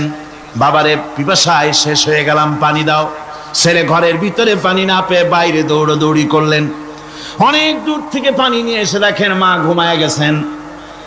পানি নিয়ে দাঁড়ানো পৌষ মাস, মাঘ মাসের শীতের রাত, ফজরের সময় মায়ের ঘুম ভেঙে গেল। তাকিয়ে দেখেন বাইজিদ দাঁড়ানো, হাতে পানি থরথর করে কাঁপছে। জিজ্ঞাসা করে, বাইজিদ তুমি দাঁড়ানো কেন? ছোট্ট বাচ্চা বলে, মা পানি চেয়েছিলে তুমি গভীর রাত্রে, পানি ঘরে ছিল না, অনেক দূর থেকে আনতে হয়েছে। মা বলছে, ঘুমাও নাই কেন গ্লাস থুইয়া? বাচ্চা বলে, ঘুমাই নাই। তুমি যদি আবার পানি চাও, সময় মতো যদি দিতে না পারি, মা তোমার কষ্ট হবে। এই জন্য ফজর পর্যন্ত আমি দাঁড়ায় আছি, কখন তুমি পানি চাও। মা হাতের থেকে পানি নিয়ে পান করলেন। বাইজিদকে বিছানার উপরে আরাম করে কম্বল দিয়ে ঘুম পড়াইয়া দিলেন। হযরত বাইজিদের মা উযু করে ফজরের নামাজ পড়ে সিজদায় চলে গেলেন। চিৎকার মেরে কেঁদে বলেন, আমার রব, আমার আল্লাহ, আমি আমার বাইজিদের মা, আমি মা হয়ে বাইজিদের জন্য দোয়া করি। বাইজিদ আমার জন্য আজকে যা করেছে, আমি মা, আমার কলিজা ঠান্ডা হয়ে গেছে। হায় আল্লাহ, আমি বাইজিদের জন্য দোয়া করি, তুমি তাকে সুলতানুল আরিফিন বানাইয়া দিও। মঞ্জুর হয়ে গেল আল্লাহ পাকের কাছে দোয়া। আমার ভাইরা, আল্লাহ পাক বলছেন, খবরদার, আমার ইবাদতের পরে মা বাপ। আল্লাহর ইবাদতের পরে কারা? মা বাপকে সম্মান করো, শ্রদ্ধা করো, মোহাব্বত করো, কিসমত খুলে যাবে, কিসমত খুলে যাবে। মা বাপকে সম্মান করো। হযরত আবু হুরায়রা রাদিয়াল্লাহু তাআলা আনহু রাসূলের সামনে এসে কাঁদতেছেন। হুজুর বলছেন, আবু হুরায়রা কাঁদো কেন? কাঁদো কেন? রাতের বেলা কাঁদো কেন? হযরত আবু হুরায়রা বলছেন, হুজুর আমাকে মা মেরেছেন। হুজুর বলছেন, মা মারলো কেন? কোন অপরাধ করেছো? কোন গোস্তাখি করেছো? আবু হুরায়রা বলছেন, না হুজুর, কোন গোস্তাখি করি নাই, তবে মারলো কেন? হযরত আবু হুরায়রা বলছেন, হুজুর আমি আপনার দরবার থেকে ফিরতে রাত হয়ে গিয়েছিল। মা জিজ্ঞেস করলেন, আবু হুরায়রা এত রাত্রে কোথায় ছিলি? বললাম, আমি ছিলাম যে কদম চুমতে পারলে দুনিয়া ধন্য হয়, সেই দরবারে নববীর কদম মোবারক থেকে আসতে আমার দেরি হয়েছে। আমার মা মুশরিকা, আপনার নাম শুনে তার গায়ে আগুন জ্বলে উঠলো, আমাকে ধরে মারা আরম্ভ করলো। বলল, হয় আমার বাড়ি ছাড়বি, আর না হয় মুহাম্মদ সাল্লাল্লাহু আলাইহি ওয়াসাল্লামের দরবার ছাড়বি। আমি বললাম, আমার মা, তুমি বুড়ি মানুষ, তোমার গায়ে যত শক্তি আছে সমস্ত শক্তি দিয়ে আমারে পিটাও, আমারে মারো। মারতে মারতে আমাকে বাড়ি থেকে তুমি বের করে দাও। তোমার বাড়ি শুদ্ধ, তাম দুনিয়া ছেড়ে দিতে পারি, আল্লাহর নবীর কদম মোবারক ছেড়ে দিতে পারি না। হুজুর আমার মা আমাকে গলা ধাক্কা দিয়ে বের করে দিয়েছেন। হুজুর বলছেন, আবু হুরায়রা তোমার মা তোমাকে মেরেছে, তুমি আমার কাছে নালিশ করছো? আমার তো এখানে ইন্টারফেয়ার করার কিছু নেই। সুবহানাল্লাহ, সুবহানাল্লাহ। মা তোমাকে মেরেছে, এখানে আমার করার কিচ্ছু নাই। বিশ্ব নবী বলছেন, এত বড় পাওয়ারফুল নবী, লেজিসলেটিভ পাওয়ার, সারে আল্লাহ তাকে বানিয়েছেন শরীয়ত প্রণেতা। কোরআন শরীফ, কোরআন শরীফে শুধু হালাল ও হারামের, হালাল এবং হারামের, বৈধ এবং অবৈধের সীমারেখা শুধু কোরআনই ঠিক করেন, রাসূলের জন্য আল্লাহ ছেড়ে দিয়েছেন। আল্লাহ রাসূলও হারাম, হালাল এবং হারামের বৈধ, বৈধতা অবৈধতার সীমারেখা নির্ধারণ করেছেন। এত বড় ক্ষমতা তার, এত বড় পাওয়ারফুল বিশ্বনবী, তিনি বলছেন মা মেরেছে, আমার করার কিছু নাই। চিন্তা করেন কত বড় কথা, এ কথার লোড কত। হযরত আবু হুরায়রা বলেন, ইয়া রাসূলুল্লাহ, মা মাকে মেরেছেন, আমি আল্লাহর নবীর কাছে মায়ের বিরুদ্ধে নালিশ করতে আসি নাই। বললেন, কেন এসেছো? হযরত আবু হুরায়রা বলেন, হুজুর এসেছি একটা কারণে, আমি জানি আল্লাহ নবী যদি আল্লাহর দরবারে হাত উঠায়া কোন জিনিস বলে, আল্লাহ রাব্বুল আলামিন সঙ্গে সঙ্গে মঞ্জুর করে নেন। হুজুর আমি এসেছি, মেহেরবানি করে দোয়া করুন আমার মাকে যেন আল্লাহ হেদায়েত নসিব করে দেন। আল্লাহ নবী হাত উঁচু করে বললেন, আল্লাহুম্মা হিদি উম্মা আবি হুরায়রা, আয় আল্লাহ আমি দোয়া করি আবু হুরায়রার মাকে তুমি হেদায়েত নসিব করে দাও। রাসূলুল্লাহ দোয়া করছেন আর আবু হুরায়রা সমানে দৌড়াচ্ছেন। তিনি দৌড়াচ্ছেন, পিছন থেকে কয়েকজনে আবু হুরায়রার জামা টেনে ধরেছে, দৌড়ো। তাদের জানা আবু হুরায়রা খুব ভদ্রলোক মানুষ, কোন ঝড় ঝামেলার মধ্যে থাকে না, রাগ শাক করে না, চিৎকার মারে না, দৌড় মারে না, এত ভদ্র শরীর, দৌড়ায় কেন? না জানি কোন বিপদ বুঝি ঘটে গেছে। পিছন থেকে জামা টেনে ধরে বলে, দৌড়াও কেন? হযরত আবু হুরায়রা জামা সাহাবীর হাত থেকে ছিনায় নিয়ে বলেন, জামা ছেড়ে দাও, আমাকে দৌড়াতে দাও, আমি দৌড়াইয়া বাড়ি যে দেখতে চাই। আমি দৌড়াইয়া আগে আমার বাড়ি পৌঁছতে পারলাম না, আমি যাওয়ার আগে আমার আল্লাহর নবীর দোয়া আমার বাড়ি পৌঁছে গেছে, আমি এইটা দেখতে চাই। হযরত আবু হুরায়রা বাড়িতে গিয়ে দরজা নক করলেন, ভেতর থেকে আওয়াজ এলো, কে? হযরত আবু হুরায়রা বলেন, মা আমি তোমার আবু হুরায়রা ফিরে এসেছি। মা বলছেন, বাবা অপেক্ষা করো, দরজা খুলতেছি। হযরত আবু হুরায়রা বলেন, মায়ের গলার আওয়াজের ভিতরে শিরকিয়াতের কর্কশতা পেলাম না, মায়ের গলার আওয়াজের ভিতরে তাওহীদের গন্ধ পেলাম। আমার মনে হলো নবীজির নিক্ষিপ্ত তীর তার নিশানায় পৌঁছে গেছে। কিছুক্ষণ পর মা আমার বেরিয়ে এলেন, মাথা থেকে চুলের থেকে, বুড়ি মানুষ, সাদা চুলের ভিতর থেকে পানি পড়তেছে। মা বলল, বাবারে তোমারে মারার পর আমি বড় অনুতপ্ত হয়েছি, অনুশোচনা করেছি, আমি গোসল করেছি, মনে মনে ভাবলাম আমার ছেলে তো কোনো খারাপ জায়গায় যায় নাই, কেন তারে মারলাম? আমি বড় লজ্জায় পড়েছি তোমারে মেরে। ও আমার আবু হুরায়রা, আমি গোসল করেছি, পবিত্র হয়ে গেছি, জলদি করে আমাকে নিয়ে চলো বিশ্ব নবী জনাবে মুহাম্মদুর রাসূলুল্লাহর দরবারে। হযরত আবু হুরায়রার মা ঘোষণা করলেন, আশহাদু আল্লা ইলাহা ইল্লাল্লাহু ওয়াহদাহু লা শারীকা লাহু ওয়া আশহাদু আন্না মুহাম্মাদান আবদুহু ওয়া রাসূলুহু। আমার ভাইরা, মা বাপ সবচেয়ে সম্মানের জিনিস। আল্লাহর ইবাদতের পরই মা বাপের খেদমত করতে হবে। আল্লাহ পাক বলছেন, বান্দারে দেখ, মায়ের পেট থেকে আনলাম, মায়ের বুকের মধ্যে মহব্বত পয়দা করলাম, এত মহব্বত দিলাম তোর উপরে, যে কোনো বিদেশে যান, যেখানে যান, বাড়িতে ফিরলে পরে সকলে, ছেলে মেয়ে ভাই বোন সবাই দেখবে সুটকেসে আমার জন্য আনছে কি। সবাই চিন্তা করবে আমার জন্য কি এনেছে। একমাত্র মা সন্তানের মুখের দিকে তাকাবে, কখন খাইছে সে। সুবহানাল্লাহ, সুবহানাল্লাহ, আমার বাসার মুখখানে শুকনা, তুই বুঝি আজকে কিছু খাইস নাই। বিদেশে যেসব সন্তান থাকে, মা কাটা কবুতরের মতো ছটফট করে। আমার ছোটবেলার কথা আমি দেখেছি, আমি দেখেছি। সরসিরা মাদ্রাসা পড়তাম, আব্বা টাকা দিতেন মাদ্রাসায় যাওয়ার সময়, আবার মা আবার মুরগির ডিম বিক্রি করা, বিভিন্ন জিনিস বিক্রি করা বা বাজার করার পয়সা, উদ্বৃত্ত কিছু পয়সা আব্বার অজান্তে আমার হাতের মুঠার মধ্যে দিয়ে দিতেন। যখন মাদ্রাসার দিকে রওনা হয়েছি, পর্দার আড়াল থেকে দরজা থেকে দেখতাম, যতক্ষণ তাকায় দেখতেছি চোখ থেকে পানি দরদর করে পড়তেছে। সুবহানাল্লাহ, মা কি জিনিস! আল্লাহ আল্লাহ আল্লাহ। বিদেশে যদি কারো সন্তান মারা যায়, সবার জানার আগে কবি বলতেছেন, বিদেশে বিরাজ্যে যার পুত্র মারা যায়, পশু পক্ষী না জানিতে আগে জানে মায়। মায়ের কলিজার তারে টান লেগে যায়, মা বুঝতে পারে আমার সন্তানটা নাই। আহারে মা! আমার বন্ধুগণ, মা যার বেঁচে আছে বেয়াদবি করেছেন, পাও ধরে মাপ নিয়ে নেবেন, পাও ধরে মাপ নিয়ে নেবেন।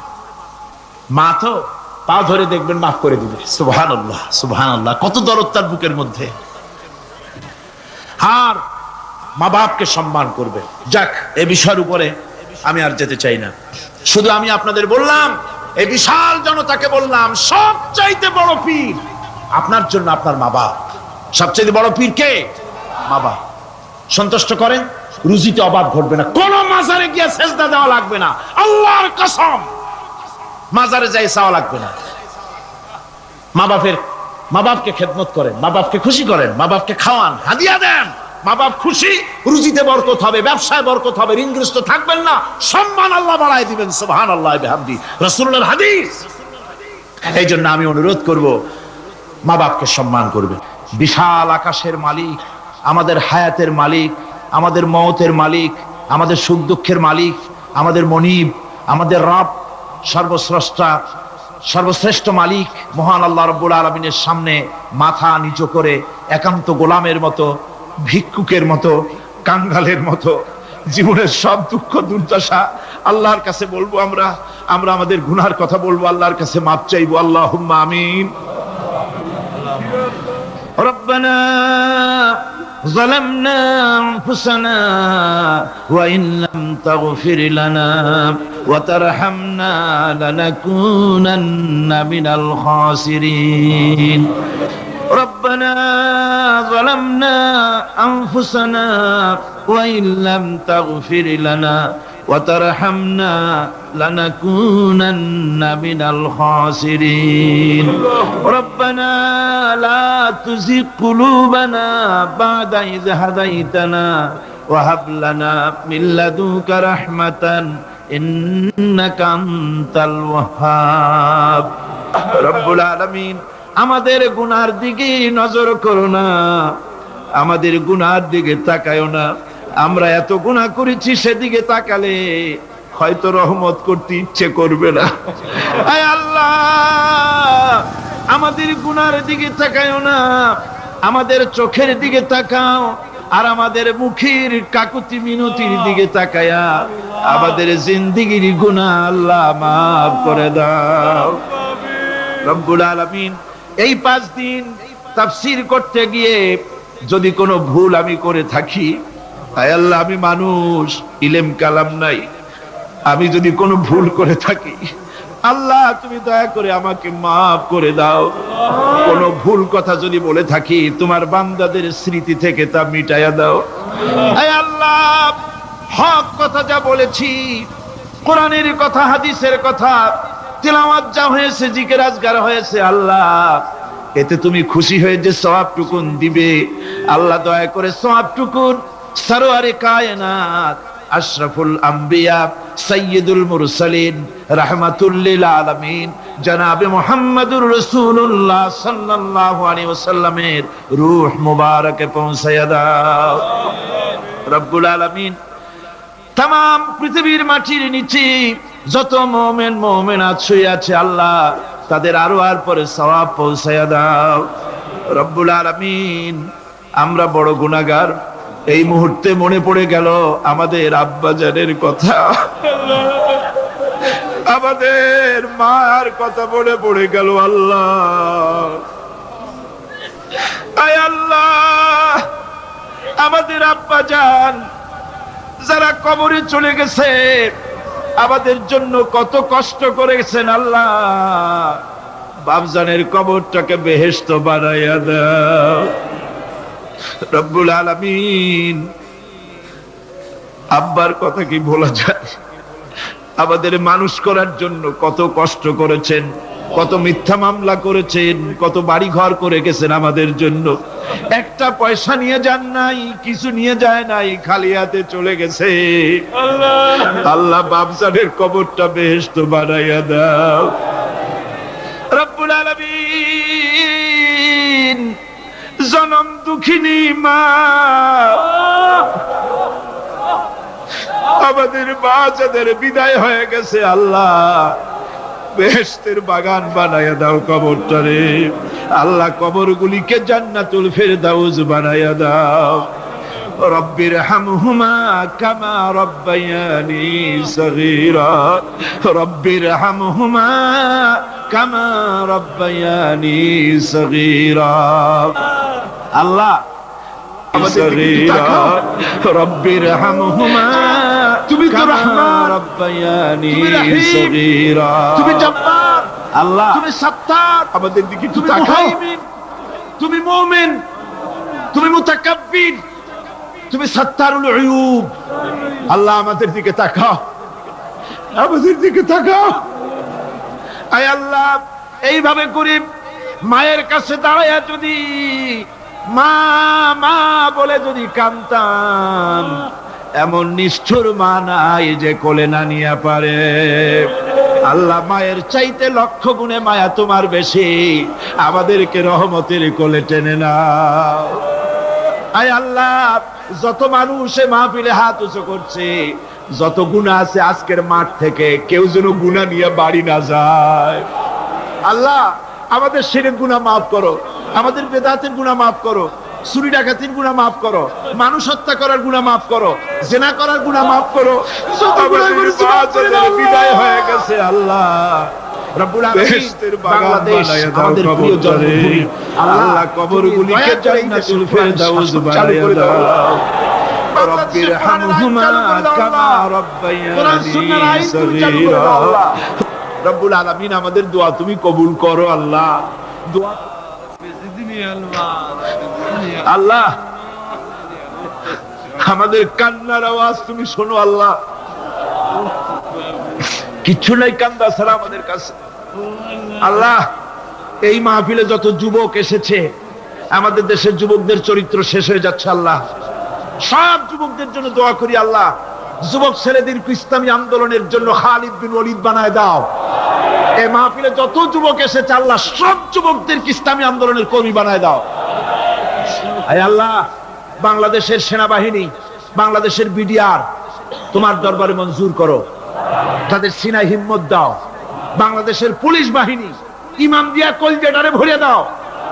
বাংলাদেশের সেনাবাহিনী, air force, land force, BDR, police, এদের কলিজায় এত বড় ইমান দাও যে ইমানের জোরে বাংলাদেশের প্রতি ইঞ্চি জমিন রক্ত দিয়ে হেফাজত করতে পারে। আল্লাহ, ইয়া আল্লাহ, ইয়া আল্লাহ। আমার ভাইরা, হুজুর সাল্লাল্লাহু আলাইহি ওয়াসাল্লাম আরাফাতের ময়দানে দুহাত উঁচু করে দিয়ে আল্লাহর কাছে চাইছিলেন, যাতে তার বগল দেখা গিয়েছিল। হাদিস শরীফে এসেছে, আল্লাহর কাছে দুটো হাত উঁচু করে দিয়ে চান, ইয়া আল্লাহ, আল্লাহ। কাঁদেন কাঁদেন, আজকে কাঁদবেন না, কবে কাঁদবেন? আজই তো কান্নার দিন। কাঁদেন আল্লাহর কাছে, আল্লাহ ভিক্ষা চাই তোমার কাছে আল্লাহ। আল্লাহ, অনেকের রোগ ব্যাধি আছে, মাফ করে দাও আল্লাহ। আজকের এক মহিলা আমার সঙ্গে টেলিফোনে কাঁদলেন, 20 বছর পর্যন্ত রোগে ভুগতেন। রাহেল আক্তার লাকি তার নাম। 20 বছর পর্যন্ত ভুগতেছে রোগে, কাঁদতেছে, বলছে বিশ্বাস করি কোরআনের মাহফিলে দোয়া কবুল হবে, অপারেশন যেন লাগে না, দোয়া করেন এই মহিলাকে যেন আল্লাহ অপারেশন না লাগায় ভালো করে দেন। আমার মা বোনেরা, মেয়ে লোক মানুষ, পেটে বাচ্চা, কোলে বাচ্চা, কষ্ট করে মা বোনেরা বহুত দূর দারাজ থেকে এসেছে আল্লাহ। আমার মায়েরা বোনেরা যারা আসছে আল্লাহ কিয়ামতে তাদেরকে খাদিজা এবং আয়েশার কাতারে দাঁড় করায় দিও। আল্লাহ আমার মা বোনদেরকে পর্দায় থাকার তৌফিক দিও। আল্লাহ মা বোনদেরকে তুমি হেফাজত করো। যত রিকশাওয়ালা এসেছে আল্লাহ, এত কষ্ট তারা করে, ওদের ভাগ্য তুমি উন্নতি করে দিও আল্লাহ। রিকশাওয়ালা, ঠেলাওয়ালা, কুলি, মজুর, আল্লাহ সকলের উপরে তোমার রহমত নাজিল করো। কলেজ বিশ্ববিদ্যালয়ের শিক্ষক, ছাত্র, ডিসি, এসপি, জজ, ব্যারিস্টার, ম্যাজিস্ট্রেট, আইনজীবী, বুদ্ধিজীবী, সাহিত্যিক, সাংবাদিক, প্রকৌশলী, চিকিৎসক, কৃষিবিদ, আল্লাহ সকলের উপরে তোমার রহমত নাজিল করো আল্লাহ রব্বুল আলামিন। আমরা এই বিশ্বাস নিয়ে হাত নামাচ্ছি যে আমরা এতক্ষণ যা বলেছি তুমি শুনেছো, আমরা যা বলেছি তুমি কবুল করেছো। আয় আল্লাহ আমাদের মুনাজাত তোমার দরবারে কবুল করে দিও আল্লাহ। সুবহান রাব্বিকা রাব্বিল ইজ্জাতি আম্মা ইয়াসিফুন ওয়া সালামুন আলাল মুরসালিন আলহামদুলিল্লাহি রাব্বিল আলামিন ওয়া জাআল আখিরা কালিমাতিনা ইনদাল মাউত লা ইলাহা ইল্লাল্লাহু মুহাম্মাদুর রাসূল।